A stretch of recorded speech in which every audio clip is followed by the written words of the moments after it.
Indonesia merupakan negara dengan sumber daya air terbarukan paling besar di Asia Tenggara. Namun, hal tersebut tidak diikuti dengan pengelolaan sumber daya air yang baik, sehingga masih banyak permasalahan yang terjadi. Salah satunya ketersediaan air bersih. Salah satunya yang terjadi di Kalimantan Timur, provinsi di mana ibu kota negara yang baru berada. Menurut ahli, Kalimantan Timur memiliki pasokan air yang cukup banyak. Debitnya itu sangat banyak, apalagi kalau bicara debit Sungai Mahakam. Debitnya itu 5.000 liter per detik, bisa buat 700 juta jiwa. Itu 3 kali orang Indonesia. Namun kenyataannya, tak semua ketersediaan air di Kaltim bisa dijangkau oleh masyarakat. Selain permasalahan ketersediaan air, sungai-sungai yang termasuk dalam daerah aliran sungai Das Mahakam juga beberapa kali tercemar oleh limbah. Ada pegawai juga masuk sini di depan sana saja dia melihat bagaimana bila caranya mandi di sini gitu. Enggak, kita bagaimana kita mencari air? Dia melihat saja kita mencari air. Di mana orang tak ada air bersih, kita di sini. Kita mau juga nggak ada air bersih kan? Kalau nggak ada ya apa boleh buat ya, kita sudah apa adanya. Kalau dipercaya aku waktu 3 minggu gak mandi, kalau air hitam gitu, mana kita mencari air? Jumlah jauhnya juga, yang penting kan kita nggak diminum itu air. Aku dulu sampai bingung sama orang sebelumnya, boleh bilangnya kamu mengambil air di mana? Sungai yang hitam itu orang bilang, gak percaya bilang itu cuma ya ada aja baunya seperti apa air hitam ya, bilangnya orang ya seperti itu saja, seperti air hitam rasanya juga. Kalau sedang pasang itu sungai, orang ramai bawa drum, diisilah drum itu air. Ya sudah, ya kita mau bagaimana lagi kan, udah beras sulit, air sulit, tambah miskin aja semua. Aku bilang aja udah gitu.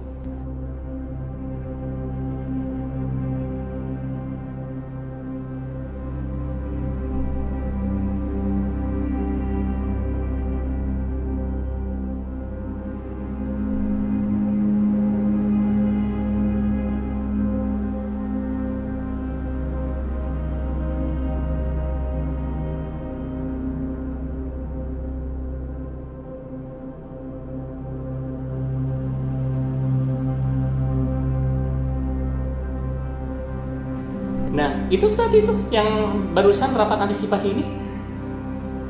Nah, itu tadi tuh banyak sekali melanjutkan, mewaspadai, menjaga lebih berasa sensitif ketika ada masalah-masalah yang memungkinkan akibat dari pengaruh dari El Nino sendiri. Meskipun dikatakan Kalimantan Timur memiliki pasokan air yang banyak, namun karena pengelolaan yang kurang baik menyebabkan ketergantungan air pada sungai dan bendungan. Di bulan Agustus 2023, bendungan Benanga Samarinda Utara sempat menyusut hingga mencapai fase kritis. Hal itu berdampak ke masyarakat setempat. Sebenarnya masih normal. Kalau ada beberapa hari yang lalu kemarin itu sempat turun karena memang di Benanga Waduk turun airnya. Betul. Jadi gini Mbak, jadi sebelum musim kemarau bahkan di Bandang pun itu yang di luar pulau itu debit turun karena hasil sungainya turun. Kalau udah hasil sungainya turun, ketinggian airnya juga turun, maka produksi juga turun. Jadi sebenarnya gimana ya, air baku ini tuh tidak bisa disiasati sebenarnya. Kebalikan dari masalah tersebut, saat musim hujan, Kalimantan Timur juga sempat mengalami banjir rob pada tahun 2022 silam. Sebanyak 1.722 rumah terendam akibat dari dilanda hujan deras harian. Selain itu, masyarakat adat juga terdampak akibat banjir rob ini.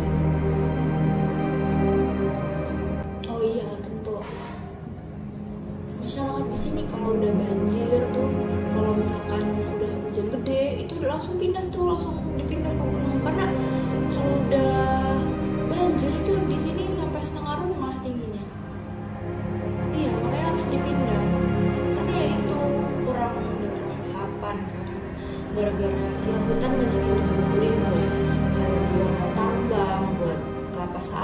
Jadi ya gitu, kalau sekarang kalau udah hujan gede dikit aja itu semua masyarakat harus dipindah. Karena takut banjir itu parah. Banjir bisa terjadi di mana saja, tapi di tempat pembangunan IKN, lahannya cukup tinggi karena di perbukitan dan berada 55 cm di atas permukaan laut. Saya yakin bahwa tidak akan terjadi bencana seperti banjir. Banjir tuh emang udah dari dulu, dari saya kecil tuh banjir banget dari dulu. Dari kecil tuh main, kalau ada banjir tuh makanya main. Itu tahun 2012 tuh banjir udah terjadi kan di Das kan. Tapi nggak separah sekarang. Sekarang parah kayak gini karena apa? Karena penggunaan hutan buat tambang, terus juga buat kelapa sawit. Ya makanya ya banjir sekarang ini sangat-sangat parah, sangat-sangat besar. Kalau dulu kan banjir paling parah 1 minggu. Tapi kalau sekarang sebulan tidak selesai, tidak ada penyelesaian sama sekali dari pemerintah. Mau nunggu apa kita? Menunggu bantuan dari pemerintah? Nggak ada. Pemerintah nggak mencoba buat turun tangan buat menghemat banjir seperti sekarang. Apalagi nih, sekarang banyak wakil perhatian. Banjir yang kayak gini nih, banjir besar kayak gini dampaknya sangat besar buat siapa aja. Buat perempuan-perempuan, buat anak kecil, buat ibu hamil. Apalagi dampak banjir sekarang yang nggak turun-turun, yang nggak surut-surut. Kan nggak semua orang punya persiapan gitu. Nggak semua orang punya beras. Dan apalagi kan sekarang lagi musim-musim yang padi gitu. Kasihan, makanya nunggu distribusi beras kayak gitu tuh lama. Apalagi karena lagi banjir kan. Makanya sekarang harga sembako langsung naik. Apakah pemerintah mikirin itu? Enggak. Jadi menurut saya ya kalau nunggu dari pemerintah gitu udah gak ada harapan lah. Pertambangan di Kalimantan Timur juga memberikan dampak buruk pada irigasi persawahan dan ketersediaan air. Seorang transmigran yang berprofesi sebagai petani meyakini bahwa pertambangan merusak pengairan untuk pertanian mereka. Mereka terpaksa untuk menggunakan air yang ada di lubang bekas tambang dengan kualitas yang tercemar. Tapi setelah ada tambang batu bara lagi, ada lagi masalah baru air bersih itu sama pengairan sulit. Ini kehabisan air terus, sudah lama gak ada hujan ini. Cuma pakai air hujan saja. Ini kalau hujan nanti ya udah kita taruh aja, tampung hujan kan ya, kita tampung hujan ya. Kalau ada hujan kita taruh di sana, kalau nggak ada hujan ya udah. Dulu juga di sini air banyak katanya orang-orang, sekarang ya udah. Sekarang dulu juga katanya sawah, kadang kita air sawah harus dari air kubangan bekas tambang yang ada lumpurnya itu, dan gak pantas itu buat sawah. Dulu katanya air di sini banyak, sekarang kubangan bekas tambang saja itu kita pakai airnya. Ya lupa yang tahun 90-an lah itu tambang batu bara boleh masuk. Dulu tambang batu bara ada di sini, pemerintah tak kasih masuk. Sekarang tambang batu bara masuk. Ya itu di pemerintah diberi izin. Pengairan rusak, orang-orang pada disuruh lepas tanah. Saya juga keluarga disuruh lepas tanah. Saya protes, itu ada alat berat masuk tambang, saya halang. Ya keluarga warga sini semua bertahan dulu ya, karena kita semua dulu juga pekerjaan petani saja sudah. Ya kita pada bertani. Das Mahakam, das terluas di Kalimantan Timur dengan 7,6 juta hektar. Panjang sungai utamanya adalah 920 km. Dengan potensi pendaya gunaan yang besar, pengelolaan das masih lemah.